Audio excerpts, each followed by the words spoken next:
shake off your snakes because you got something that is inside of you. Glory to God. It says you got to keep moving forward. You will have a witness here. Jesus got out of that grave. Yes, he did, with all power in his hand, and gave you that same power.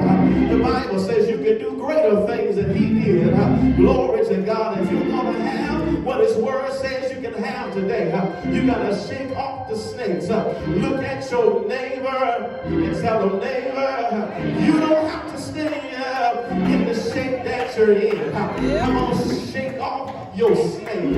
Is there anybody in here? Maybe your snake is your bad spending habits. Glory to God. You ought to shake off your snake. Do I have a witness here? Maybe your snake is a habit that you just can't break. You ought to shake off